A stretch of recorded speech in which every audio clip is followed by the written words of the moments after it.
I think communication is at the forefront of that. So, Chris and I and really everyone, in the building, starting with Mr. Ross. So, that's important to us as an organization, and we'll try to continue that. I tell you the phrase, sometimes you take a step or two backwards to take a huge leap forward. What do you think of that phrase? I believe in it to an extent, but I also think that there's a lot of ways to take steps forward. So to that extent, do you believe that applies to this team? I mean, I think right now as a team, every day we're looking to improve and get better. As a coaching staff, as an organization, and everything's moving in a forward direction right now. We're excited about the draft process. The players come in on April 1st. So, I'm not thinking about taking steps back right now. Everything's forward thinking. Brian, working on the trend of hiring offensive-minded coaches around the league. As a defensive coach, do you feel that the league is looking for the best man for the job or the best offensive-minded man for the job? I think, being a head coach in the NFL is about leadership. I don't think it's about offense or defense or special team. I think it's about leadership. So I've got to stand in front of 90 guys on the roster. 53 when we get to the season, and then let's call it 50 to 60 people, who are from equipment to IT to the training staff to the strength and conditioning. I got to stand in front of the entire building and get them to follow me. So to me, that's what I think being a head coach in this league is about. There's some great leaders that are offensive guys. There are great leaders that are defensive guys. There's some great leaders who's coach in the kicking game as well. So offense, defense, I'm just a coach. I can coach offensive ball, I can coach defensive ball, I can coach special teams. I understand the question, but to me that's the crux of being a head coach and being a leader in this league. Do you think the league is looking for that? Leadership? Yeah.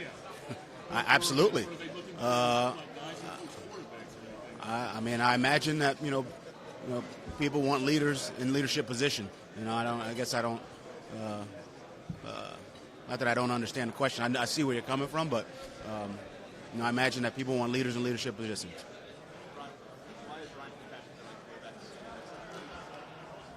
Because he's a leader, first and foremost.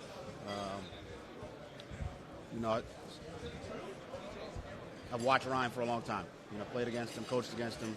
I didn't play against him, but he was at Harvard when I was at Boston College, so I've known about him for a long time. The one thing you hear over and over and over again is his ability to connect with players, offensively, defensively, and kind of lead. So I think he's a great fit for us. We're excited to have him, and I think again, I'm just excited to have him. You were in college the same time he was in Boston? You know what? I'm a little bit older than him, a couple years older, but yeah, I think we crossed. He might have been a sophomore when I was a fifth-year senior or something like that. Yeah. The age mix up. And the coach and the quarterback about the same age. Yeah. And I think we have a lot of the same beliefs, and as far as working hard, increasing team belief. He's obviously a very intelligent, guy, not just because he went to Harvard, but, learning so many different systems and, understands the game and the concepts of the game. So, I think a lot of the things that, are important to me, they lined up as far as, the things he brings to the table. Brian, how important is it for you guys to draft a quarterback in 2019 in the draft? I think, as we go through the draft process, and Chris and I have talked about this, over and over and over again. We're going to, select the players that we feel are, the best fits for the Miami Dolphins. It could be quarterback, it could be, offensive line, could be defensive line, could be running back, could be any of the positions on the field. So every position is important. Obviously, the quarterback position is, of the utmost importance. So, if we see somebody we like and we think we can develop and can contribute to this team, then, if he's there and we can get him, then, that's the right pick. But that's not just for the quarterback position. That's for, any position on the field. Brian, I had mentioned to you yesterday about what Chris said about we may draft a quarterback this year and next year, not or, but it's possible that we might go for a quarterback, obviously not in the first round of years, but what do you think about that? I mean, obviously there have been times that teams have had convictions on quarterbacks enough to take them first overall, and that player has not panned out. Absolutely. So how do you feel about the idea of maybe taking 2 shots rather than 1 and getting the guy? I think, anytime you can create competition at a position, you do it. I think that's how competition breeds, you get the best out of yourself when there's competition around you. So I think, you want to build that competition on your roster, which we're going to try to do. That's, part of the philosophy and the things that we've talked about. So, but again, I can't predict the future. I don't have a crystal ball, I mean, maybe there's a better nose tackle than quarterback at the time. So, but yeah, obviously quarterback is a position that vital, and I wouldn't be. Well, we were not opposed to. Yeah, maybe we do take a quarterback this year and a quarterback next year. Maybe we take an offensive tackle this year and next year. Maybe we take a running back this year and next year. I mean, we can go back and forth and on about positions, and but I think we're going to make the roster moves and the selections that we feel are going to help the team, overall. And obviously the quarterback position, I understand why we're talking about it. It's so important. I know you don't play a game this week, but looking at your roster, there seems to be some obvious holes. What is your comfort level with the roster as far as right now, and are there concerns about getting those players? I mean, I think you said it best. We don't play this week, so I think we've got time and resources, and with the draft coming up and college free agents, I think it's to predict and to make assumptions and try to look into a crystal ball right now without the roster where it will be. Let's call it 2 months from now. I don't want to make a prediction on that, but I think we're going to do obviously everything possible to bring the best players onto the team through the draft and maybe some other avenues, and I think we're going to put the best product on the field that we can. Brian, how does follow up on free agency so far has been mostly more people going and coming? Is that going to change?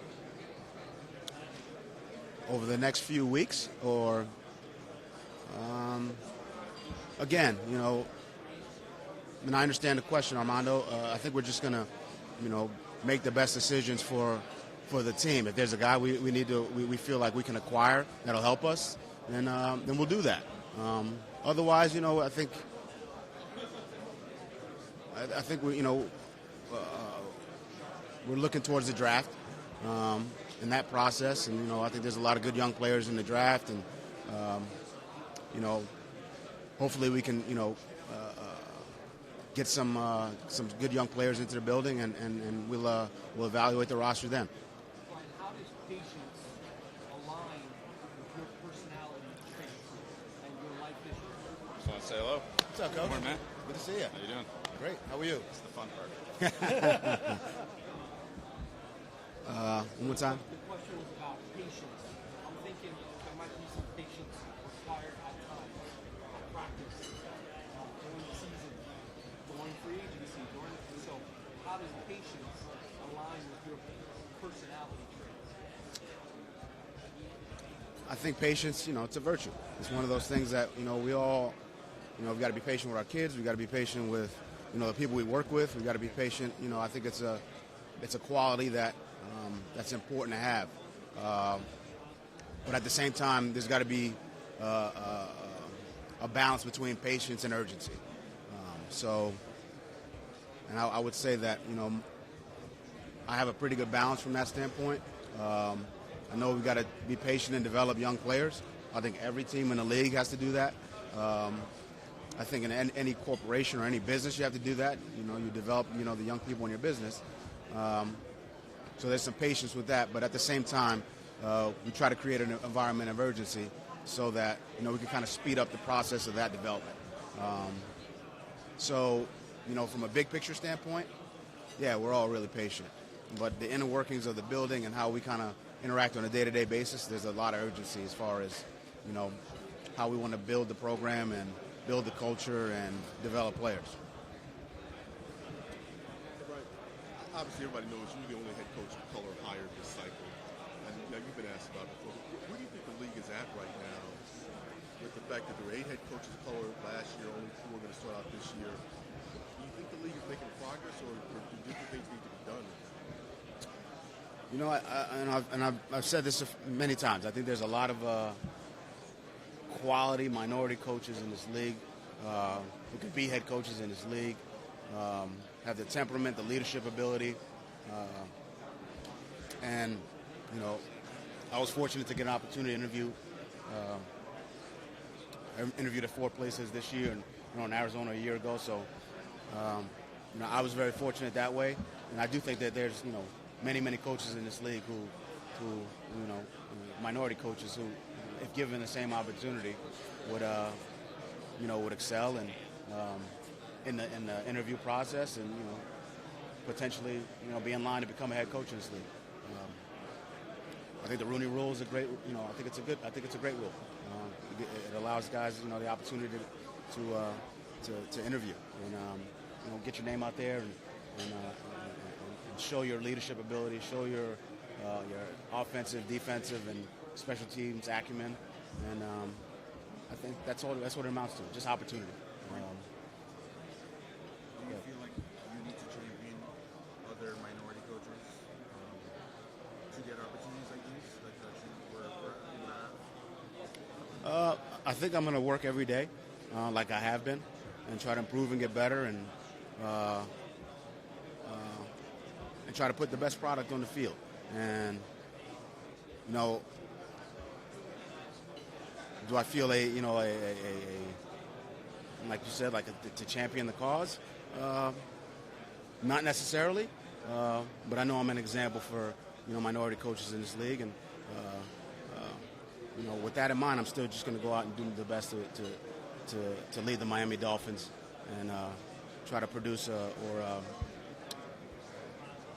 winning product. Yeah. Hey Brian, what's up, man? How you doing?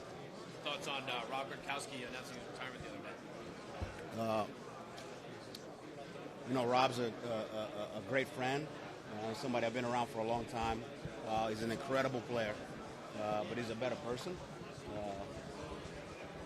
I'm going to miss watching him go out there and have fun and play the game with the joy and the love of the game that he did.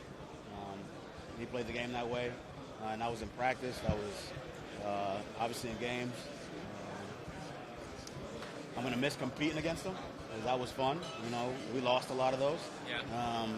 But he made our guys better. He made our team better. He made the defensive players better, and he made our overall team better with just his,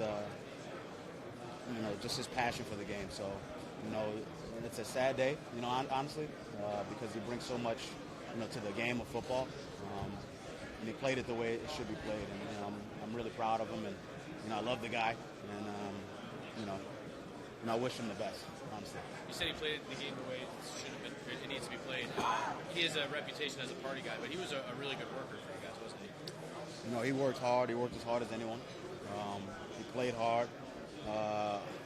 He played through nicks and bruises like everyone else does, and he played with a passion and energy that's the way the game should be played. He blocked, and he blocked, and he was tough, and he was aggressive, and he was that's the one thing he did, the little things, the things that don't get you the fame and the status. He did those things. So that's what I mean when I say he played the game the way it should be played. Yeah. So now that you're on this side, though, probably not too upset not to see him this fall. I'm whatever makes the game better. I'm for it. So I can't, I can't say that. I like to compete. So the opportunity to compete against them, that would have been enjoyable for me as a competitor and as somebody who has a love for the game. So. I wish him the best. He knows that. He knows I love him, and he's a great competitor, and I think he's one of the best to ever play. Sorry, guys, for monopolizing. Can I ask just one more? Yeah. You mentioned you were looking forward to like game plan against. Is that going to be fun for you to actually you've gone against Julian Edelman and Brady for over a decade? Is it going to be fun to put together a game plan and see how it unfolds in an actual game this fall? Yeah, I mean, that'll be fun, but it'll also be. They're competitors. I know that. And they know that I'm a competitor. And the guys on our staff and our team are competitive as well. So, look, every game's tough. We know that. So yeah, it'll be fun to compete against those guys, and we're looking forward to it. And, I'm sure that they feel the same. Yeah, awesome. Thank you, Brian. Thank you. Appreciate Right. it. Thank you. You get a good Bronx story. You have a good Bronx story. Practice, something All of my Gronk stories end in a spike, so, but there's so many. I mean, he was just such a great, practice player. I think that's the one thing that people don't, or there's no way to know about that. And I keep coming back to this, but the way this guy blocked, and that's kind of a lost art at the tight end position now. It's just it's a testament to his obviously his size, his strength, his athletic ability, but just his toughness and ability to just want to go into the trenches and do those things. So to me, that's the one thing that there's no story, but he did a great job in practice on a day-to-day basis.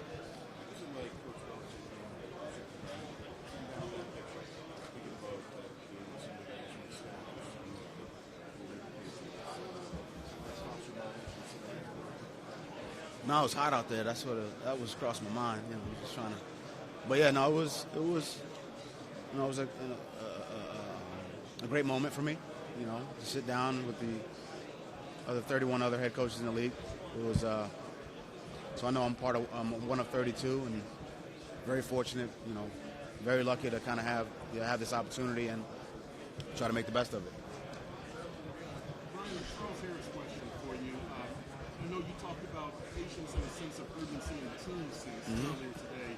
Where are you with Charles Harris on that? First round pick, you guys need pass rushers.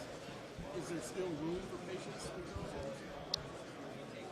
I watch a lot of tape on all of our players. Charles, he's got size, he's got speed, he's got athleticism, plays hard.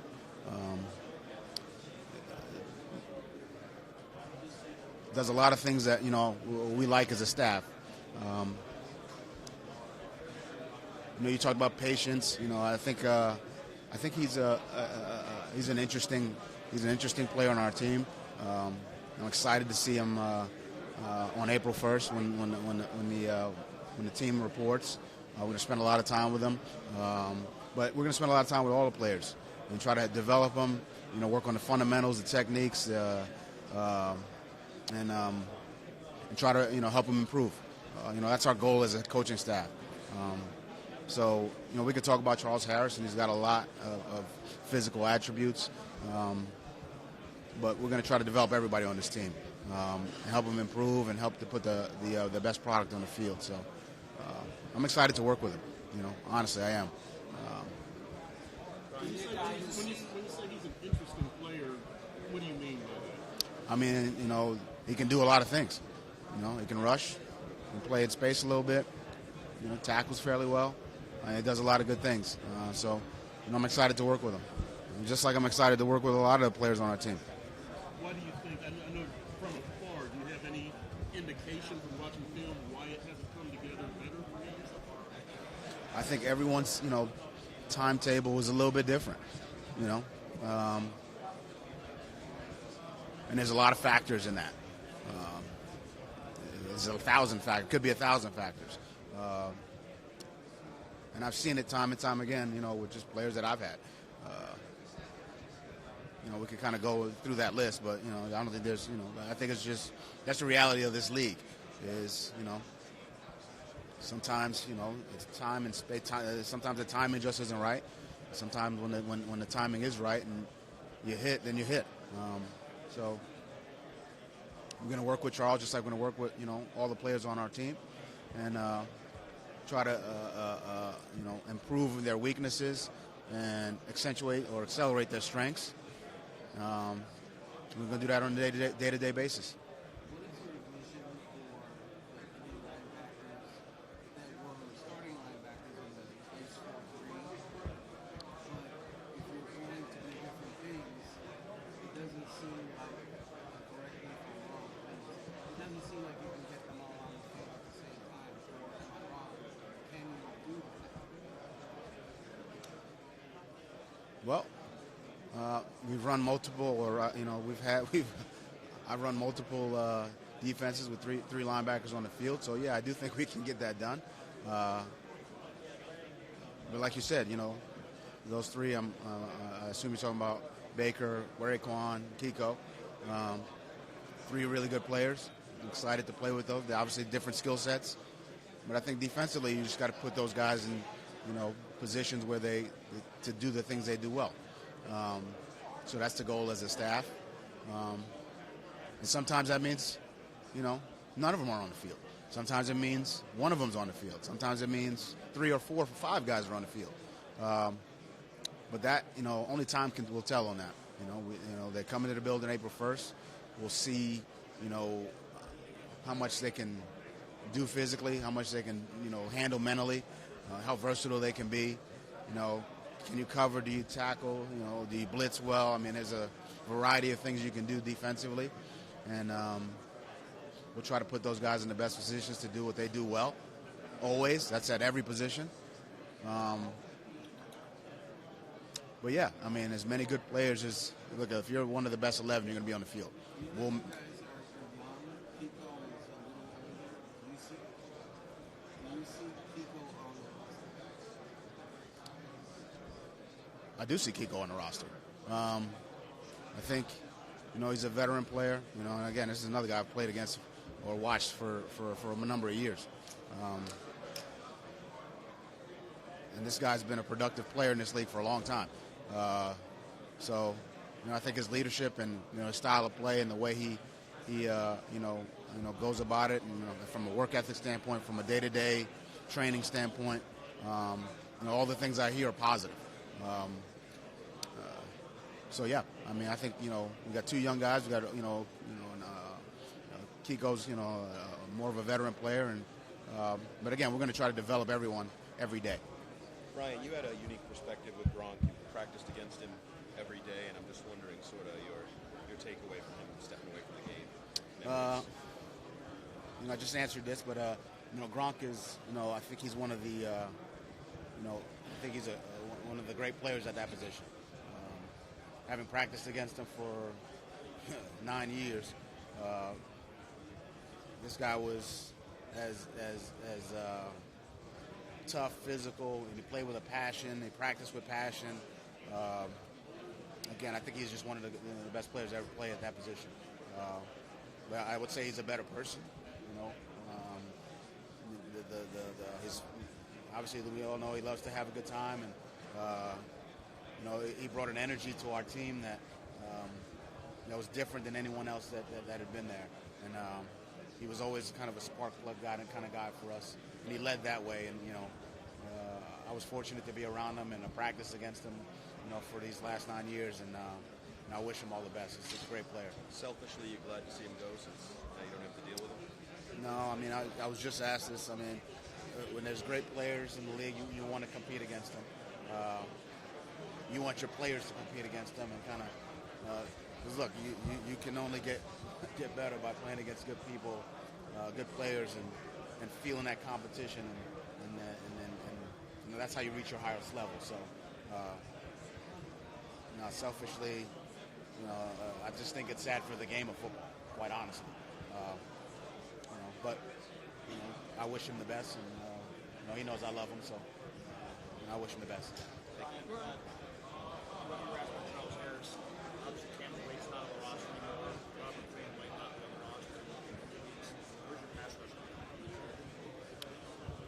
I think it's still so early. We got the draft. We've got other avenues to acquire players, but we got some good players on the roster right now, and there's a lot of ways to rush the passer. So whether it's scheme, whether it's just winning one-on-one matchup, whether it's blitzing secondary players, whether it's blitzing linebackers, corners, there's a few different ways to rush the passer. So I think I don't want to get caught into it's got to be one guy or two guys. I think that's limiting, defensively what you can do.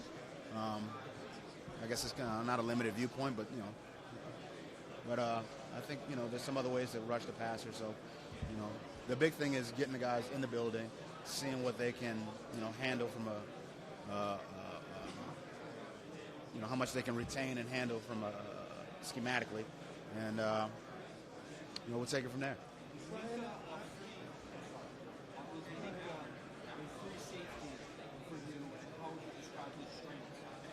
Minka's a football player, so I think his strength is that he can handle a lot of different positions. He's versatile. So free safety, strong safety, corner, star, backer. I mean, you can do whatever you want with him. So we'll. He's a guy that we spent a lot of time thinking about how we're going to use him. And I'm not going to give up the goods on how we're going to do that today. But he's a good. Chris said that. Are you going to pass the buck? Just kind of prefer to let him settle into one spot. Is that your preference? To give him the most reps at one spot? I mean, I think our my preference is to see what he can handle and see what he does that'll help the team win. If that's multiple positions, then that's multiple positions. If that's one spot, then that's one spot. If he can long snap or kick field goals and that helps us win, then that's what we do. So obviously, I don't think he can long snap or kick field goals. Let's be clear on that.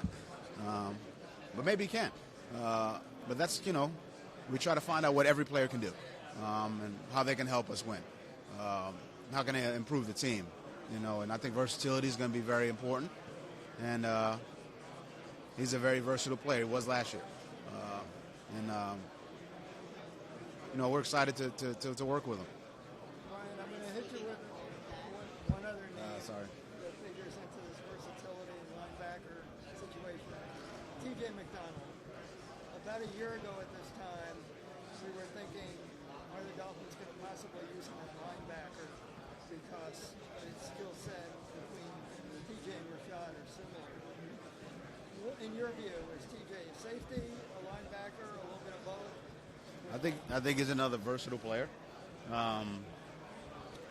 We can play safety, can play linebacker, can blitz pretty well, and that kind of plays into a lot of some of the things that I've done defensively.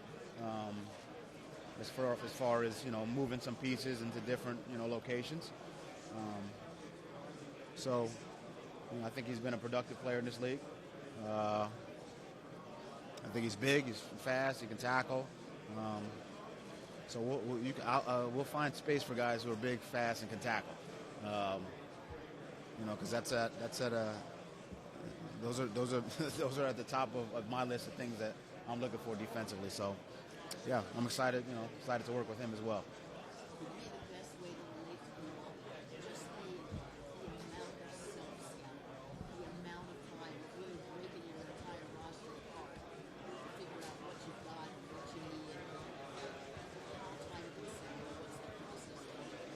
Well, I mean, that's, the second we got in the building, that was, the number one objective, is to find out what we have,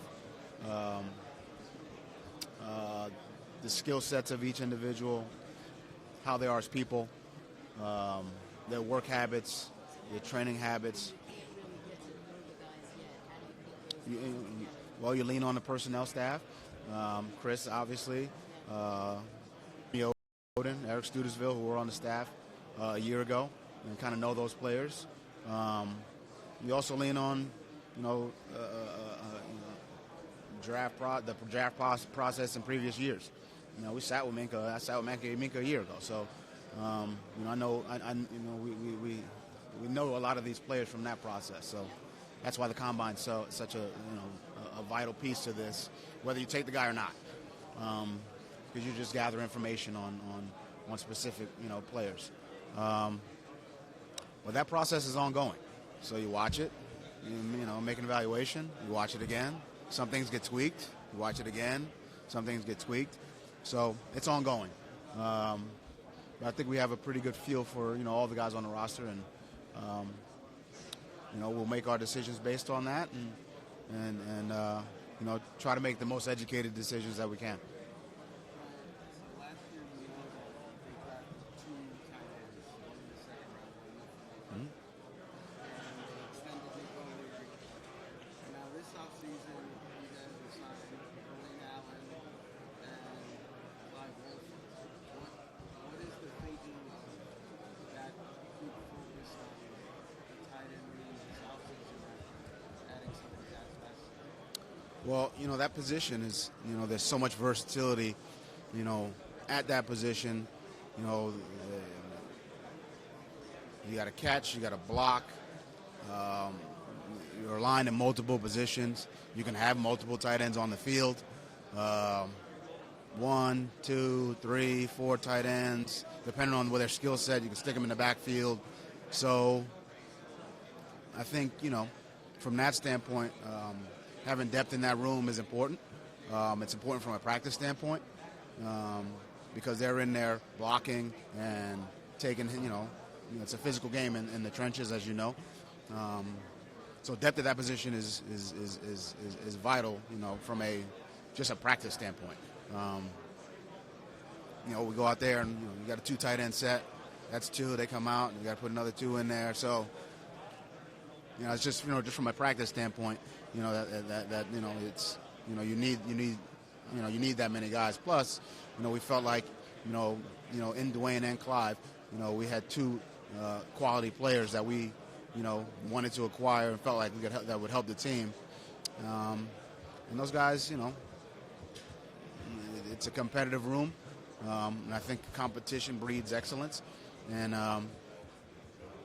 hopefully, having that many guys and having that competition, will yield the best players. Does it say anything about the satisfaction of young guys? I wouldn't say that. I would say, the young players in that room, they gotta, they need, let's call it. Everyone needs competition. I think that's, I think everyone needs that, and I think they need, guys who've, I don't want to say been in the league, but been in the league, and we wanted some a veteran presence in there, and that was part of getting Clive and getting Dwayne. Brian, been to the meetings, some of these competition committees, officiating committee meetings with the 4th and 15 onside kick, reviewable, non-reviewable call. What are your thoughts on some of the discussions about the potential rules tweaks that go on? Yeah, well, first thing I'd like to say is, I think, Mike Tomlin and Sean Payton, those guys do a great job kind of representing the coaches, in the competition committee. This being my first go-around, I think it's just incredible, the time that they spend, on the competition committee and, going through the proposals and then presenting it to us, and I think they just do a really good job. From the rules standpoint, the one thing, also that I think is just incredible, has been incredible the last couple of days, is just, you're sitting in a room with coaches, GMs, the higher ups in the person, and everyone's just trying to make the game better. You're sitting there, going back and forth, and the goal is to make the game better. And I just think that's I'm just privileged and fortunate, and it's a humbling experience to be in that room give your opinions and just try to make the game better. That's all we're doing in it. What comes out of it is, we'll vote on the thing. I mean, everybody knows what the proposals are. But to me, my take from this week, these couple days has been, from an ownership, from an executive level, you've got 32 clubs just trying to do what's best for this league and do what's best for this game. And I think, with this being the 100th season, and I just feel fortunate to be kind of a part of that.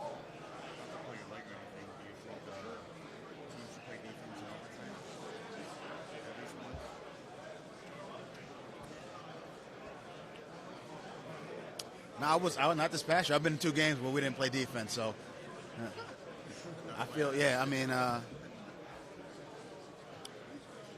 look, they tweaked the overtime rules a couple years ago. However, we vote on it. I think that's part of the game. You got to be able to adjust. In this game, you got to be adjust offensively, defensively, from a rule standpoint. We've had to coach tackling. It's different. Like, you just got to. We got a phrase in our building, adapt or die, and that's, that's just part of it. It's coaches too. Coaches, executives, so whatever the rules are, rules changes are, then we got to go out there and play defense. I don't have a problem going out there and play defense. So that's kind of my stance on it. The caveat that none of us really know anything at this stage. You look at some of the prognosticators about this time this year, maybe 101 to win the AFC East, or some books. When you see that, does it feel for the fire? What is it you see looking at this roster and saying, this might not be a very good team? I don't really look at much of that. That's the first time I heard those odds. My focus is, and it's the daily focus. I'm thinking about this team and how to improve it, and how to maneuver the pieces to and I don't mean just a team. I'm talking, just overall as an organization, to put the best product on the field. So I don't read headlines and go into all of that. We just, the goal is to improve every day. The goal is to work hard. The goal is to put the players in the best position to do what they do well. And, my experience has been that'll yield, some, a good performance or some productivity.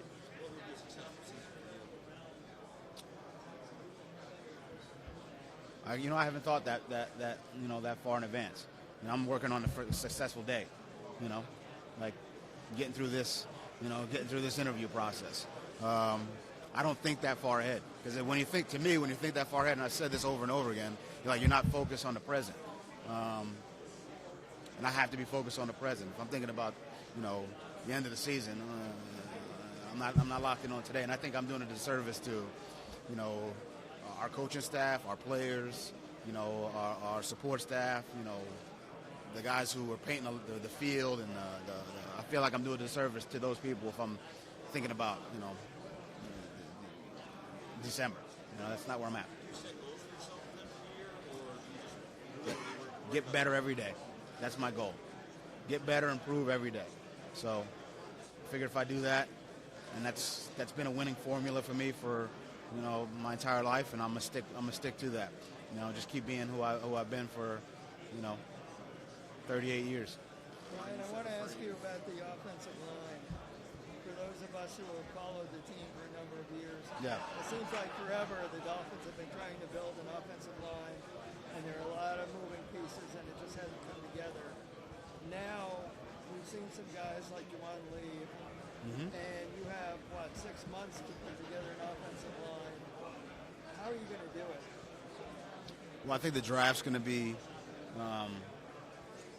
we're gonna obviously have an emphasis on offensive line in the draft, and there's still some potential in the free agency or some other avenues to pick up some offensive linemen, but the O-line and the run game and protection, that's near and dear to me as well. So I think that's it's something that we're definitely going to invest in.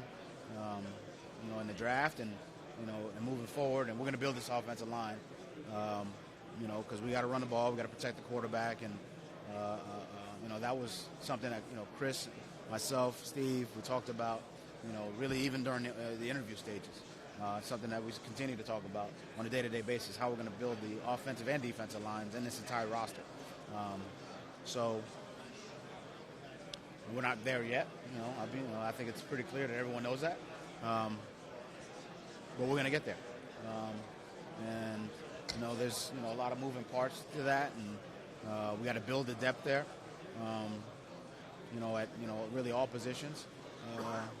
But we've got some good young players, and we're going to try to develop them.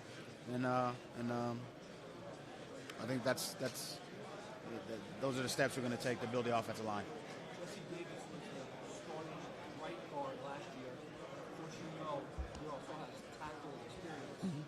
So, as your staff has evaluated him, do you view him as his guard in his first division? I think versatility, it's kind of going to be similar to the Minka conversation. I think versatility on the offensive line is critical. So his ability to play right tackle and guard is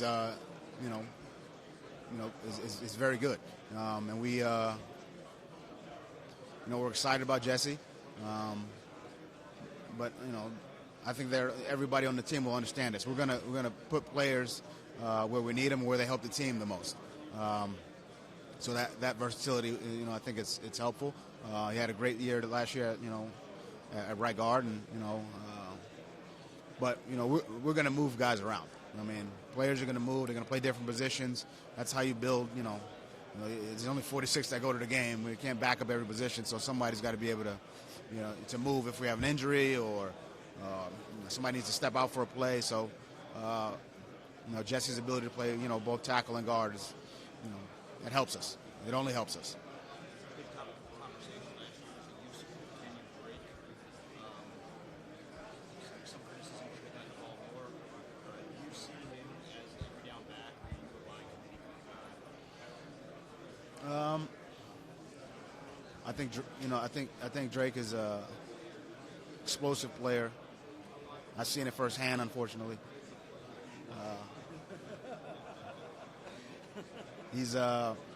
I think he's a talented, player. He catches the ball well. Good runner, runs hard, does a lot of really good things. But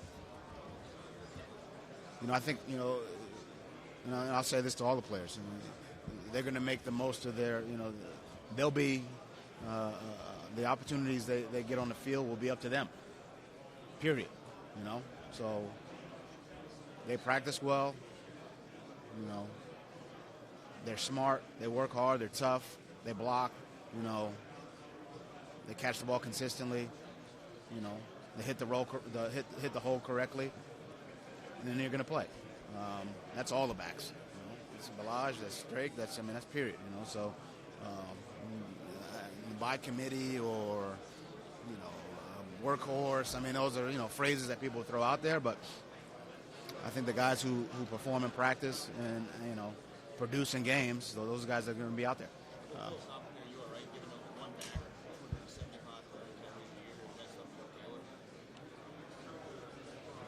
It depends on the back. Depends on the back.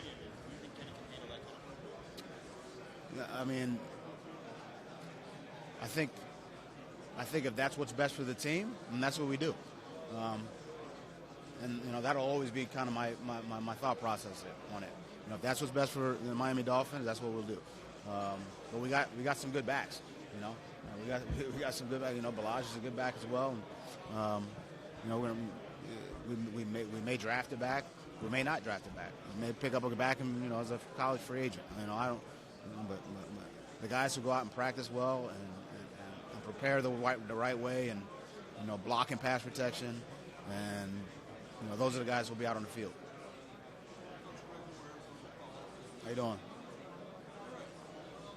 Curious about relationships between coaches, general managers, and team presidents, and how that has worked in all sorts of different places. How have you found it your first time working out? I think communication first and foremost.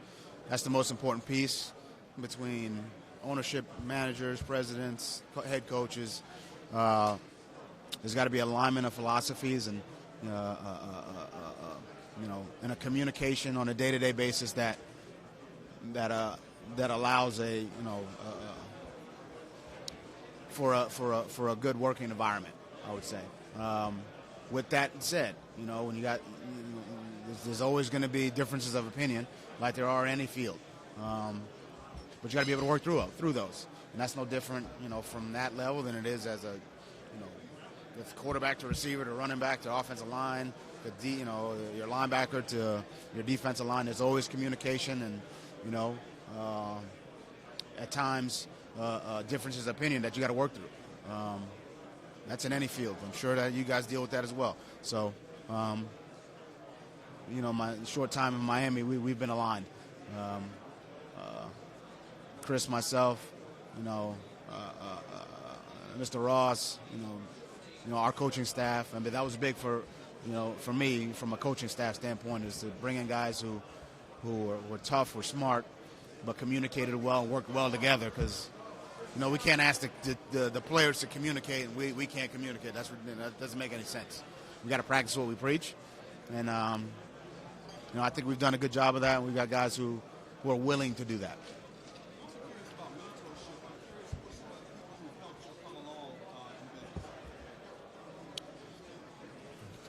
We've got a lot. I think there's one sitting right over there, Bill. Start with him.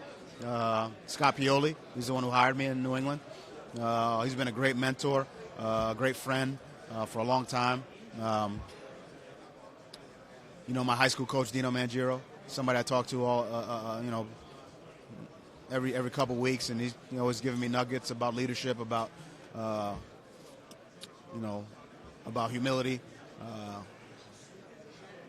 My college coach, Bill McGovern, who's the linebackers coach for the Giants. He's definitely a mentor. But then my parents and my family for sure. So my mom, my dad, my uncle. So those are the people I kind of lean on, from that standpoint.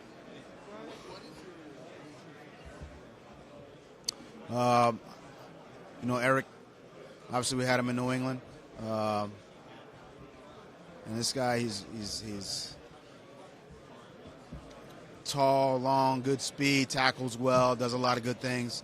Has been hit with the injury bug, a couple times, but when healthy, he's been a productive player. So we're excited to have him.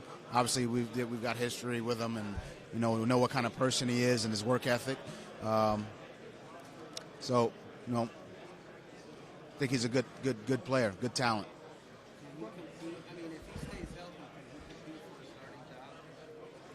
Yeah, I think he will compete to play, but he'll be competing along with all the other defensive backs on the roster to play. Like I said, he's been a guy who's played on the left side, played on the right side, played inside, played some safety, in college. So again, another guy who's versatile, can do a few things, and mentally he can handle it. So we're excited to have him. Brian, is there anything that may be flying under the radar now, whether it be strength and conditioning, sports science, any of those things that we're not paying attention to, that you've changed since you've arrived, that you think might make a big difference come September? We got a great support staff in Miami. So from that standpoint, strength and conditioning, analytics, sports science, sports psychology, I've met with everyone from every department, and asked them to tell me their vision for their specific department, and how those what the systems, processes for those departments are, and how they help us win. We're lucky to have in my opinion a really good support staff that way, and I'm excited to see them work with the players, and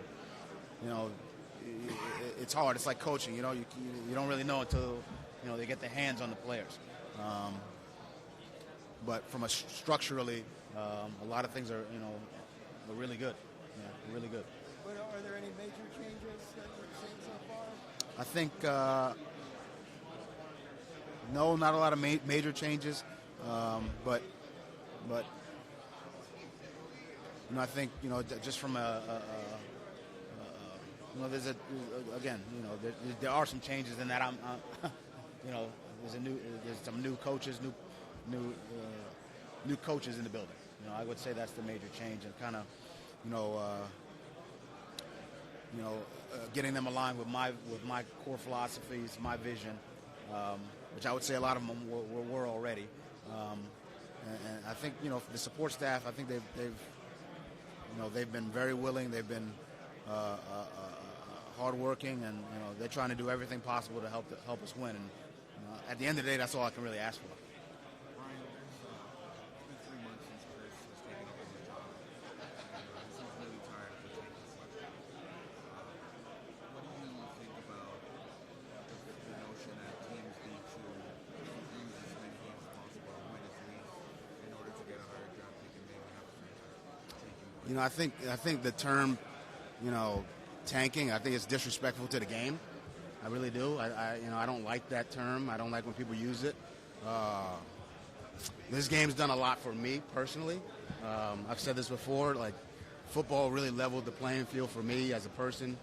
It's really the one thing that leveled the playing field. So to disrespect the game and use that term is just, I guess I don't know.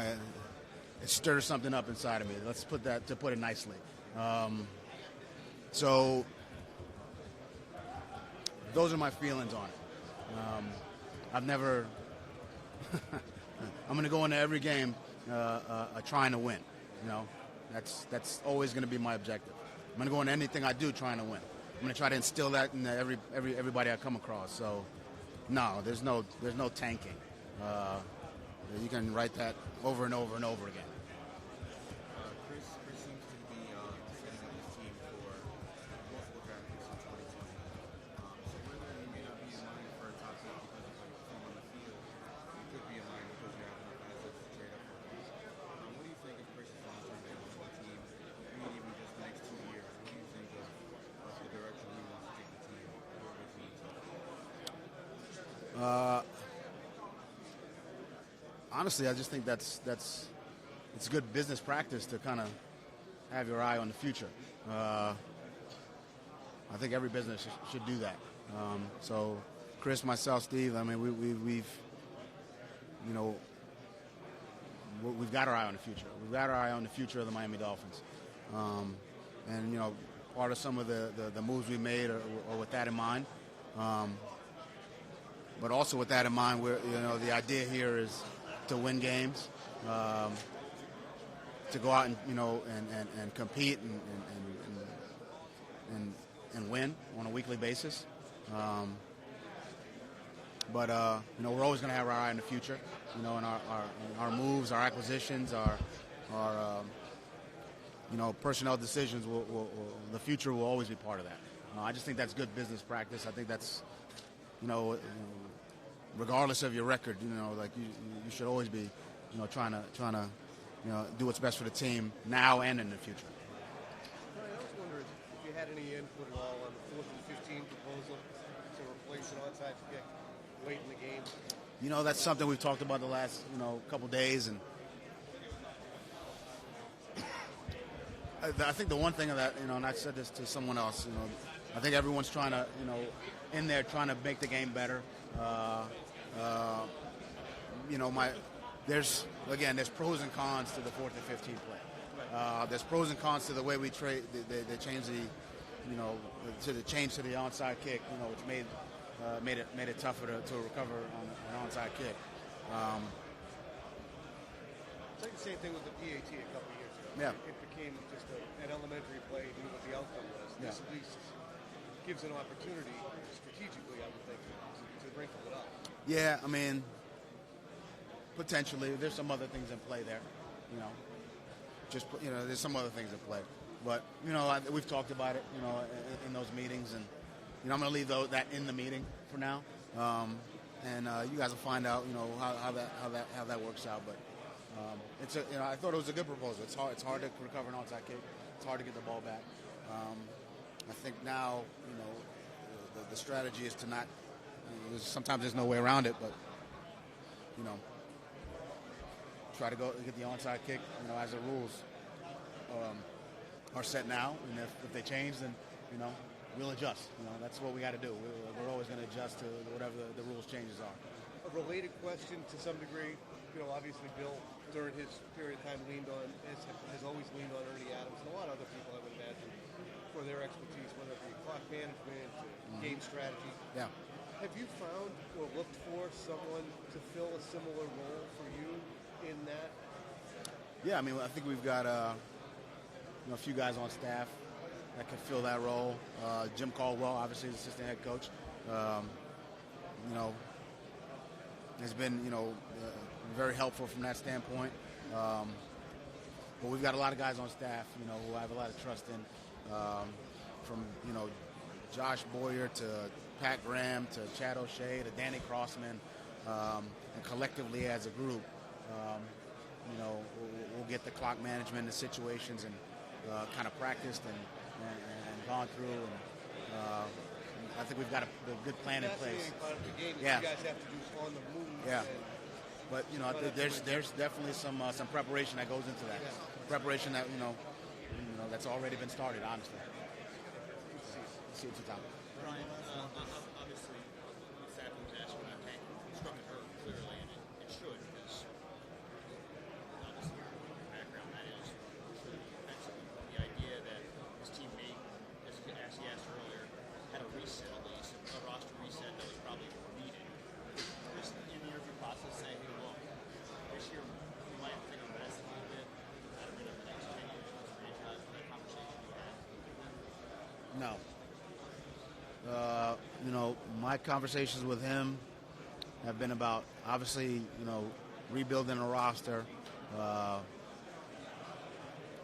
But at the same time, he knows, and everyone knows, that I'm always going to go out there and try to win, win every game we go out there and play. So, it struck a nerve.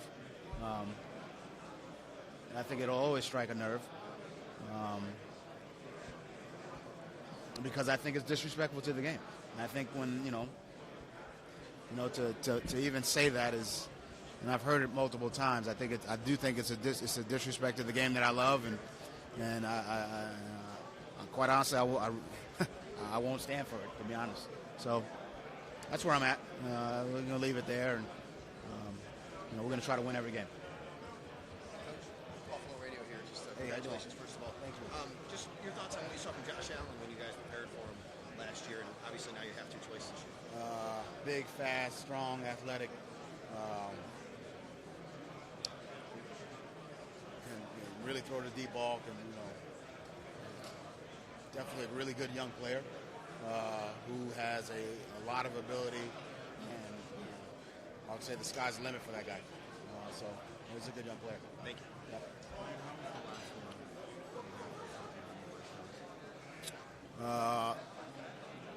It's been a blur, I would say the last month, 6 weeks, the last 15 months, it's all been, you lose a Super Bowl, get a new job, you kind of go through the process of, being a defensive coordinator and getting up in front of the room, and that was all new. We go through a season, there's some ups, there's some downs. Win a Super Bowl, take a new job, got to move your family. There's a lot going on. Again, the adapt or die phrase what we talked about earlier, that's been in play for the last, let's call it a year and a half, which is good. Again, I'm fortunate, to have these opportunities, and I relish every moment and every chance I get to lead this team and to lead men. I think that's important to me. I got into coaching, not for the fame or the status, but it was to impact people, impact young men, impact anyone in the building, and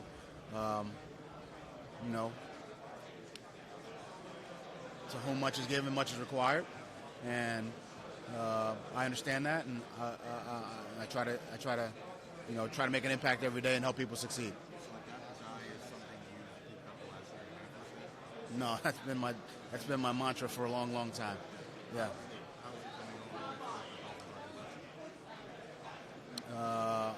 As far as How are you going about implementing? How are people taking to that? I think there's situations in the game where you've got to be adaptable. You know, okay, it's raining. Are we going to go inside? Yeah, we're going inside. You got to adapt. It's raining. You got to play through the rain. You got to adapt. I mean, it's adapt. And there's got to be an urgency that comes with that. And if you complain about it or then what good is that?